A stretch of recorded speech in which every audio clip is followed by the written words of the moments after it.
Менің есімім Аяжан. Бірақ менің балалық шағым аяқталмай жатып жаншылып қалған. Әкем бізді тастап кеткенде мен небәрі 7 жаста едім. Анам жылап жүріп түнде еден жуып, күндіз нан сатты. Біз ешкімге жалынған емеспіз, тек өмірден әділет іздегенбіз. Бір күні үйге алыстағы туысымыз Нұрсұлтан аға келді. Анам оны ағаңның баласы, өз бауырың деп таныстырды. Қаладан жұмыстан қысқарып ауылға уақытша келіптіміз. Көзіндегі от, күлгені жылы көрінген. Алғашында мен оған сендім. Аяжан деп еркелететін. Тіпті анамның еркелеткенінен де тәтті естілетін. Бірақ неге екенін білмеймін, бір күні жаныма тым жақын келіп шашымнан сипағанда жүрегім біртүрлі соқты. Бөтен, соғық, түсіне алмай, жай ғана жылы сөз екенін өзімде түсіндім. Сол түн ешқашан ұмытылмайды. Анам түнгі жұмысқа кетті. Үйде мен, інім және Нұрсұлтан ғана қалдық. Інім ұйықтап жатқан. Мен бөлмеме кіріп, жарықты өшіріп көрпеге орандым.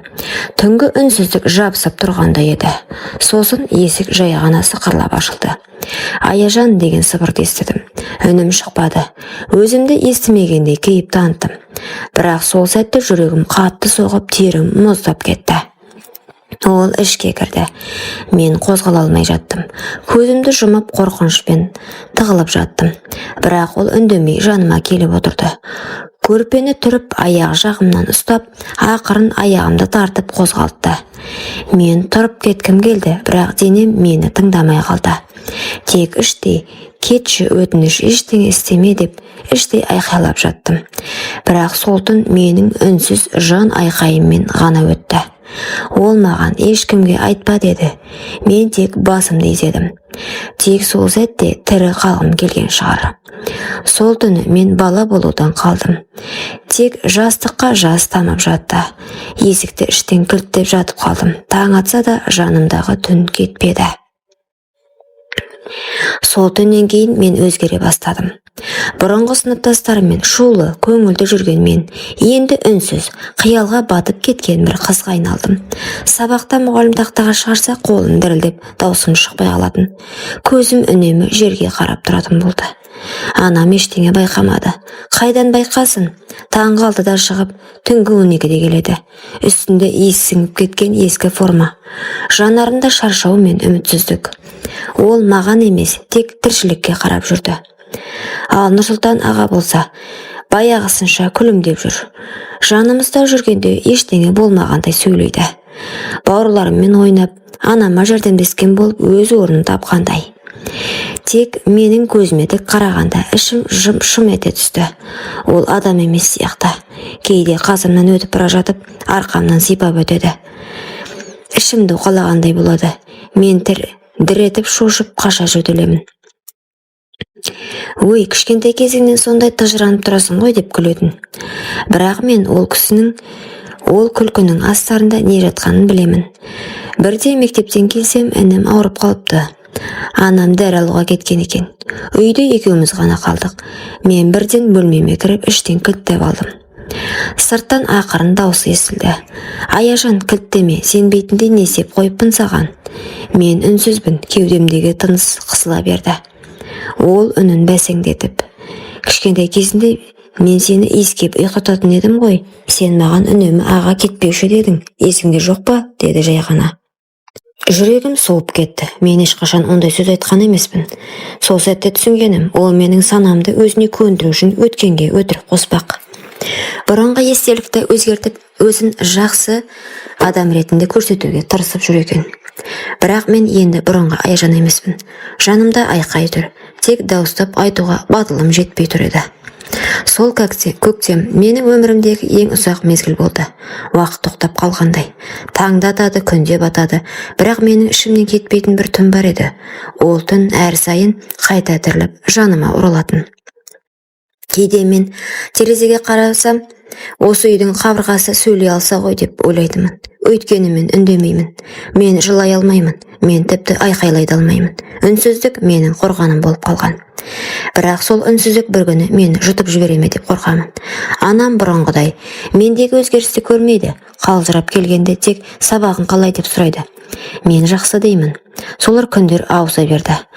Ал Нұрсұлтан аға бұрынғыдан да батылырақ. Анам үйде болмаса, менің соңымнан бөлмеге келіп есік қағады. Тек сөйлесеміз, сен сағындым дейді. Мен үндемеймін, тар бөлменің бұрышында тығылып тістеніп жаттым. Ол кетпей біраз тұрып, сосын күліп шығады. Бір күні мен ұйықтап қалған екенмін. Түн ортасында оянсам, біреу көрпемді көтеріп тұр.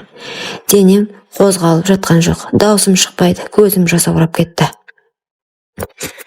Сол сәтте есік алдынан інім жылап жіберіп, анамның даусы естілді. Нұрсұлтан шошып артына бұрылып шығып кетті. Ол түн мені құтқарды, бірақ мен үнсіздігіме қайта кіріп кеттім. Ертең сабақта бір мұғалім мені тақтаға шығарғанда сандарды шатастырып жылап жібердім. Сол сәтте мұғалім емес, кітапханашы апай маған келіп, «Аяжан, бәрі дұрыс па?» деді ақырын. Мен басымды изедім, бірақ жанарымдағы көз жасым оған бәрін айтып тұрғандай еді. Күйде күн шыққанмен түн кетпейді екен.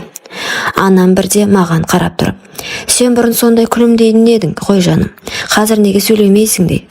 «Қыздардың ішінде ең тұйық болып кеттің ғой» деді. Мен жауап бермедім. Тек оның шаршаған жанарына қарап тұрып, «Анашым, сен мені ешқашан көрмегенсің ғой» деп іштей сыбырладым.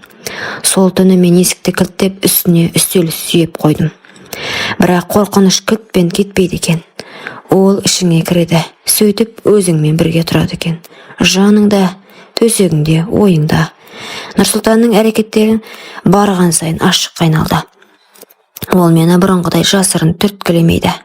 Жаныма келіп, арқамнан сипап, «Сен қашан есейіп кеткенсің?» деп астарлап сөйлейді. Ол тіпті менің ішкі дүниемнің қирап жатқанын ләззат көреді ғой деймін. Өйткені мен қорқып тұрғаным оған билік бергендей, жай ғана тоқта дей алмайтын халге жүргенімді білді. Бірде мен оқудан кешігіп келдім. Үйде ешкім жоқ. Кіре бере жүрегім аузыма тығылды. Себебі еден жуып жатқан адам ол. Мен шошып тоқтап қалдым. Ол артына бұрылып, сол баяғы күлкісін тағы көрсетті. «Келдің бе? Сенің бөлмеңді жуып қойдым, таза ұйықтаған жақсы ғой» деді. Мен үндемедім. Сол сәтте сәлден кейін анам да келді. Жүрегім орнына түскендей болды. Бірақ мен түнге дейін санауды әдетке айналдырып. Таң атқанша неше сағат, анаң жұмыстан қайтқанша неше минут. Менің уақытым енді күнмен емес, қорқынышпен өлшенетін болды. Бір күні кітабымды үйде ұмытып, мектепке бос келіппін. Кітапханашы апай шақырып алды. «Аяжан, не болды? Қолың дірілдеп тұр ғой. Көзіңде ұйқы жоқ» деді. Мен тағы үнсіз қалдым, бірақ ол қоймай, ақырын қолымды ұстап тұрып, «Кейбір оқушылар үнсіз болады, бірақ ол үнсіздіктің артында көп нәрсе жатуы мүмкін» деді. Сол сәтте мен жылағым келді, бірақ көз жасым шықпады. Тек қолымды тартып алып, кітапты алып сытылып кеттім. Кітапхана менің тығылатын жалғыз орным еді. Мұндағы үнсіздік үйдегі түннен емес, тыныштықтан тұратын. Бір күні Мәдина апай менен сұрады, «Аяжан, үйіңде өзіңді жайлы сезінесің бе?» деп. Мен ойланып тұрып, ақырын басымды шайқадым. «Сенің көзіңдегі қорқынышты көріп тұрмын, бірақ мен ешқайда кетпеймін. Қашан дайын болсаң тыңдаймын» деді. Сол күн басқа күндерге ұқсамады. Анам таңертең қатты шаршап оянды. Жұмыстан шығарып жібере ме деп уайымдап отыр. Мен оның жанындағы әлсіз күйді көріп тұрып, ештеңе айта алмадым. Айтсам, ол бәрін жоғалтады ма деп қорықтым. Ал Нұрсұлтан аға, бүгін ол мені, «Сен маған ешқашан қарсы келмейтінсің, неге өзгеріп кеткенсің?» деп сыбырлады. Мен үндемедім, бірақ іштей, «Өзгеріп жатырмын, өзгеруге мәжбүр болдым» дедім. Сабақтан кейін кітапханаға бардым. Мәдина апай мені күтіп отыр екен. «Аяжан, жай ғана отыршы, бүгін саған ешқандай кітап бермеймін, тек тыңдаймын» деді. Мен алғашында үндемей отырдым. Қолым дірілдеп, көзім жерден көтеріле алмады. Сосын жай ғана сыбырладым. «Мені үйдегі бір адам түнде бөлмеге келеді» дедім. Сол сәтте сөздерімнің аяқталмай тұрған ол түсінді. Қолымнан ақырын ұстап, «Аяжан, сен батырсың, үндемей жүргенің қорқақтық емес, аман қалудың амалы болсын.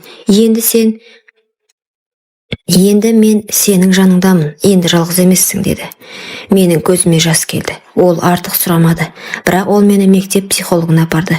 Психологпен сөйлесу оңай болмады, бірақ әр сөзімнен кейін ішім жеңілдеп жатқандай болды. Сол күні мен алғаш рет үйге қорықпай бардым. Мәдина апай мен психологтың қолдауынан кейін мен ақырын өз даусымды тауып келе жаттым. Мектеп директоры, құқық қорғау бөлімі бәрі іске араласты.